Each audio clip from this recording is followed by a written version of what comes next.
Halo teman-teman semua, kenalin aku Keiza dari Humas UI Angkatan 2024. Dan di video hari ini aku bakal cerita-cerita aja. So that's why setupnya nggak terlalu formal.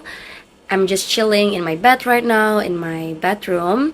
Dan aku juga ditemenin sama tentunya kucing aku, Notes, untuk memandu video ini dan catatan dari handphone aku juga. Oke, jadi video ini adalah sebetulnya sebuah tugas, tapi karena tugas itu fun banget, aku cuma pengen bikin tugas ini menjadi lebih aku. So, di video ini aku bakal ngebahas mengenai satu film yang sebetulnya aku suka banget dari aku SMA kelas 2. Sekarang aku udah semester 2 di kampus, jadi kayak itu udah cukup lama gitu loh filmnya. Judul filmnya adalah Everything Everywhere All at Once. Am I correct? Agak susah sih judulnya, kayak aku selalu salah. Everything Everywhere All at Once. Nah itu dia judulnya guys, sorry. Oke, jadi aku bakal masuk ke hipnosisnya dulu biar teman-teman bisa paham tentang apa sih sebetulnya film ini. Aku bakal nyontek sedikit dari internet, oke, biar lebih jelas. Karena kayaknya kalau aku ngomongin dari ingatan aku tuh nggak akan apa ya teman-teman, nggak akan nyampe gitu. Evelyn Wang adalah seorang perempuan yang sedang mengalami kesulitan dalam bisnis laundry dan hubungannya dengan sang suami, Wayman Wang, yang ada di ujung tanduk.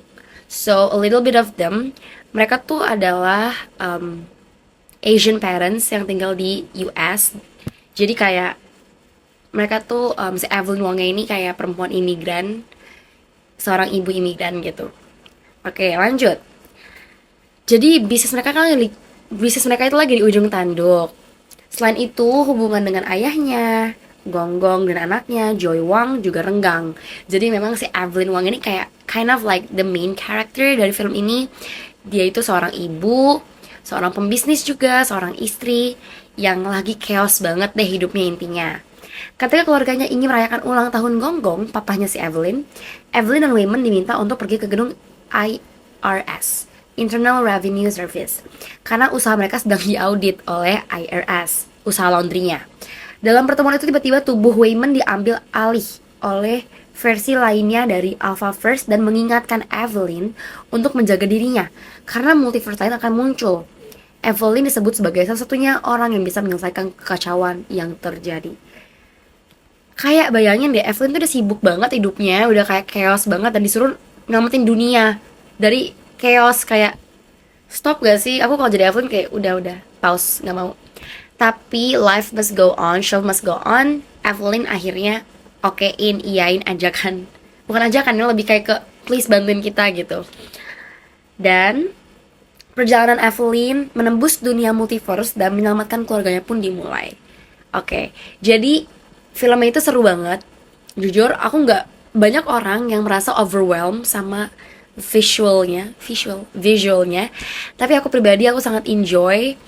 Um, di sini aku bukan orang yang ngerti film kayak kayaknya ini setnya begini, backgroundnya gini, dialog nontonnya nggak banget, nggak begitu banget. Cuma maksudnya kayak aku enjoy a lot of movies since I was a child, dan film ini salah satu film yang menjadi favorit aku karena memang betul visualnya itu chaos banget karena kan mereka multiverse ya setnya. Jadi emang kayak ada layer di balik layer, di balik layer, di balik layer, dan segala macamnya. Tapi sebetulnya each layer of the multiverse represent kemungkinan-kemungkinan di hidupnya si Evelyn, alias main karakter kita, si ibu imigran ini. Kita udah bahas hipnosis, kita juga udah bahas kenapa aku bisa suka sama filmnya. Oh ya, fun fact, aku tuh suka banget sama seorang musician namanya Mitski. Dan Mitski ini tuh mengisi background music, apa sih, kayak lagu dari film ini. Jadi kayak itu makin bikin aku tertarik untuk nonton di awal, dan akhirnya aku nonton gitu. Sorry banget nih, kenapa sih gue kayak garuk-garukin mulu.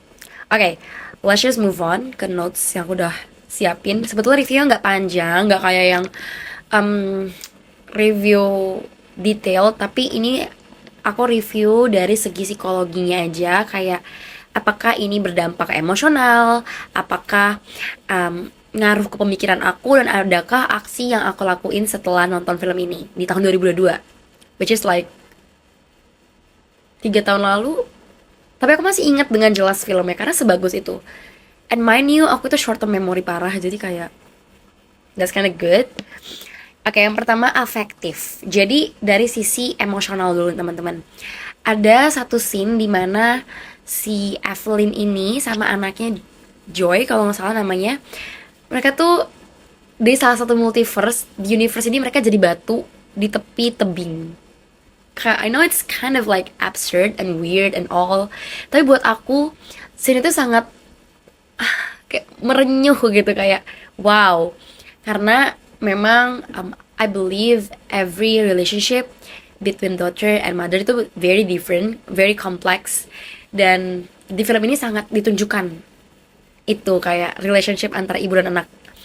Di scene tersebut mereka tuh jadi batu dan mereka tuh nggak perlu ngomong karena kan mereka batu ya, mereka diem aja di pinggir tebing sebagai batu, tapi dengan diemnya aja itu bisa menyampaikan kayak aku tuh sayang kamu mama gitu, kayak aku juga sayang kamu anakku gitu. Jadi kayak sebetulnya itu lebih raw, nggak cuma kayak aku sayang kamu aja. Di theater I was very seated, kayak aku kayak duduk kayak wow gitu, kayak wow ini raw banget, kayak ini baru banget buat aku nonton scene yang hening, nggak ada music, nggak ada dialog, tapi bisa ngena gitu loh. Jadi itu sangat ngaruh ke afektif atau ke dampak emosionalnya, karena aku jadi nangis kayak I miss my mom. Terus yang kedua yaitu adakah pemikiran yang muncul, tentunya ada. Dari film ini tuh aku bisa ngambil kayak, karena tadi aku udah mention ya guys soal multiverse tersebut. Karena emang betul di setiap multiverse itu represent each meaning berbeda-beda setiap multiverse-nya. Dan itu bikin aku mikir kayak kalau semua kemungkinan itu possible, manakah kemungkinan yang bikin aku lebih peaceful, kayak lebih damai jiwanya, hatinya, dirinya gitu. Karena ada satu quote dari filmnya yaitu every new discover is just a reminder we are all small and stupid.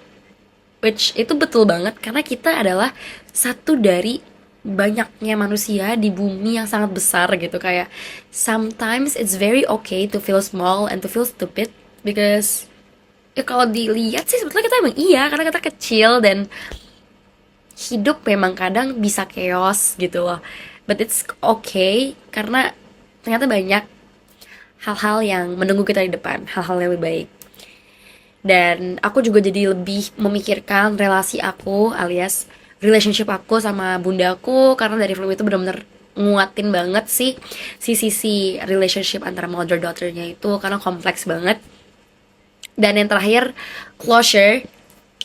Sumpah sih kalau kata zaman sekarang kan no closure is also a closure. No, buat aku penting banget untuk akhirnya dapet closure, karena di ending scene-nya, intinya aku gak akan spoilerin too much, tapi itu di ending scene-nya si mama dan anak ini akhirnya berlalala dan mereka memiliki closure, kayak akhirnya mereka dapat closure yang kayak oh so that's how you felt about me gitu. Oke, dan terakhir adakah aksi yang aku ambil setelah nonton film ini? Ada. Kadang aku tuh suka merasa kayak apa ya, kayak ada di keramaian tapi lock out gitu loh, kayak diem aja, kayak ya udah gitu, kayak I'm just being there, I'm not going to communicate or something, like I'm not in the mood. Tapi karena film itu aku jadi merasa harusnya aku bisa trying to be more present, kayak harus lebih hadir dalam hidup aku sendiri gitu loh, untuk actually merasakan hal-hal kecil yang kayaknya nggak penting, tapi setelah kita look back ke masa lalu itu penting gitu loh.